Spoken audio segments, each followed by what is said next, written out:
Welcome to our Southwestern brunch. In the Southwest, home entertaining was one of the most popular, has been, and still is one of the most popular social events. I think it's because we live so far apart from each other and family and friends, it takes maybe even days to get to see each other. So when we entertain, we really like to make it very special. And one of the most favorite entertainments has always been brunch. So I thought I'd like to prepare a brunch for you that you could enjoy the Southwest and not spend forever making it. This is a really fun one. First of all, we'll start by making queso flambado. Queso flambado is really an easy kind of a Southwestern fondue. It's made with coarsely grated Monterey Jack cheese and coarsely grated full cream cheddar. And actually that's kind of like a popular blend for it, but you can use all kinds of other cheeses. In fact, today I have the Monterey Jack for you to see in kind of like a larger piece that would be perfect for appetizers or dessert cheese. And then we have also the cheddar, the Asiago, and Colby, and there's up to 200 more American cheeses you could choose from. So you know what you could do? You can create your own signature queso flambada a la your name. So, and you'll see, I think you'll really enjoy how much fun this is to make. All you do is just melt the cheeses together. You can add some wine or a liquor of some sort, or you can add some other ingredients like mushrooms. You could add shrimp, diced small is very popular. Let me show you what it looks like and a favorite way to serve it. I like to serve it, my favorite way, or the way I generally serve it, is with this crumbled, already fried chorizo, which is a Mexican sausage. And always remember that when you fry the chorizo, it's really, really fatty. So what you'll want to do is drain it really well, which is easy to do. I always place it in a paper towel lined colander. And I like to make this little kind of a square or a cross in the on top of the cheese.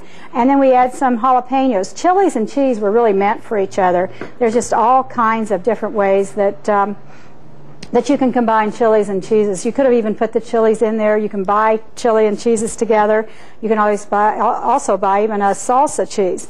So here you have it. And the next is, we always like to make a tuck of the really warm steamed flour tortillas that have been steamed just before you want to fold them. And we make sort of like angel wings that just kind of flip in there. And if you wanted, if you prefer corn tortillas, which honestly are healthier, you could use the corn tortillas. And I just sort of tuck it to make kind of a little belt there, and there you have it. Queso flambado. But let me tell you a little secret or a hint. Don't ever start making queso flambado when the guys are still out on the patio and the women are scattered about. You really want to make sure you can see the whites of your guests' eyes before you start the queso flambado, because it's so quick and easy, and then it starts to seize up. So they should really start eating it as soon as you make it. One of my favorite ways to get people to come together is to serve Bloody Marias for brunch. And I like to start with frosty glasses such as this one that has been rimmed with salt.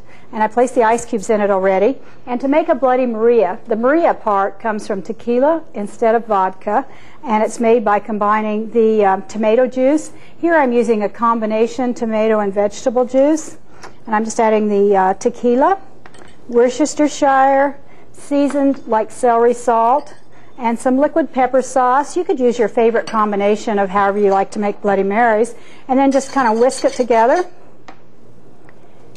And we just pour it in the glasses. Now, if you're making this for your guests, honestly, it's a lot less trouble if you just go ahead and prepare pitchers of it at a time.